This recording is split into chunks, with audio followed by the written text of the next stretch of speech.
Homélie du Père Gilbert Adam sur l'Évangile selon saint Jean, chapitre 20, versets 2 à 8. Marie de Magdala court donc trouver Simon-Pierre et l'autre disciple, celui que Jésus aimait, et elle leur dit: On a enlevé le Seigneur de son tombeau, et nous ne savons pas où on l'a déposé. Pierre partit donc avec l'autre disciple pour se rendre au tombeau. Marie de Magdala est témoin de la disparition de Jésus. En cette fête de Saint Jean, l'autre disciple, celui que Jésus aimait, nous le voyons parcourir avec Pierre pour prendre la mesure des paroles de Marie de Magdala. On a enlevé le Seigneur de son tombeau et nous ne savons pas où on l'a mis. Jean aime profondément Jésus. Il court très vite. Il nous aide à retrouver l'ardeur même de Jésus pour la faire grandir encore en nous. Il est encore l'exemple d'une grande humilité, en sachant s'effacer. Nous chantons à Noël de la crèche au crucifixion. Avec cette fête, déjà, nous sommes devant l'annonce de la résurrection de Jésus. Sa naissance s'est manifestée pour faire advenir la lumière dans un monde de guerre. Toutes les puissances du mal tremblent devant ce tout petit enfant. Il manifeste la beauté de la fragilité dans un monde de mensonges où le mystère d'iniquité se déchaîne. Jésus, par sa venue, établit la lumière de son amour, vainqueur dans le monde nouveau qui vient. À la résurrection, la vérité de son amour vainqueur est là, la lumière brille dans les ténèbres. Nous continuons la lecture de l'Évangile. Ils couraient tous les deux ensemble, mais l'autre disciple courut plus vite que Pierre et arriva le premier au tombeau. En se penchant, il s'aperçoit que les linges sont posés à plat. Cependant, il n'entre pas. Simon-Pierre, qui le suivait, arrive à son tour. Il entre dans le tombeau. Il aperçoit les linges posés à plat ainsi que le suaire qui avait entouré la tête de Jésus. Non pas posé avec les linges, mais roulé à part à sa place.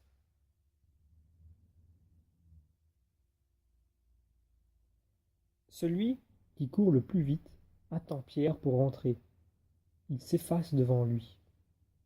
Pierre prend la mesure des morceaux de tissu funéraire sans pouvoir en comprendre la signification.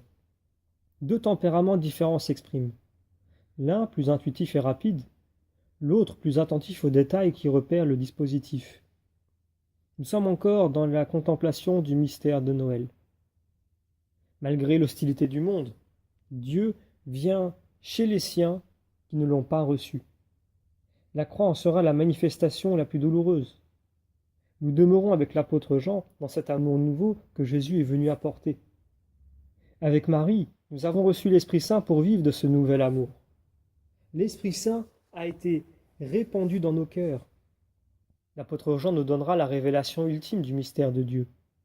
Dieu est amour. Dieu est amour. Nous sommes ses enfants bien-aimés, créés à son image et à sa ressemblance.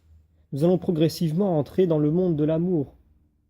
Dieu, personne ne l'a jamais vu. Mais si nous demeurons dans cet amour, il devient visible aux yeux des hommes.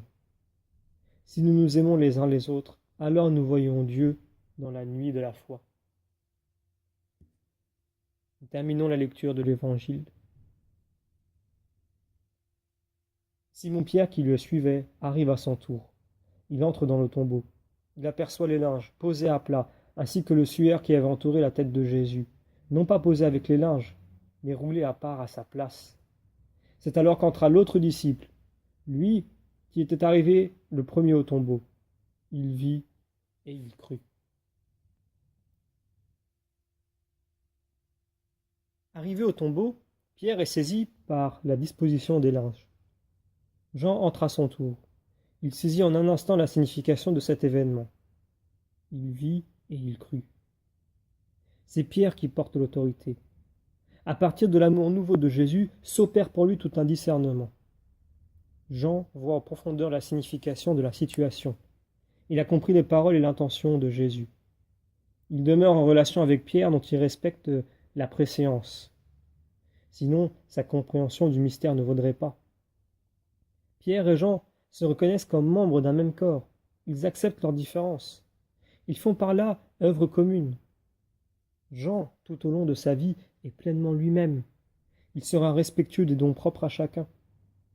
Demeurant en relation profonde avec Pierre et les autres évangélistes, il réalise une œuvre ecclésiale commune.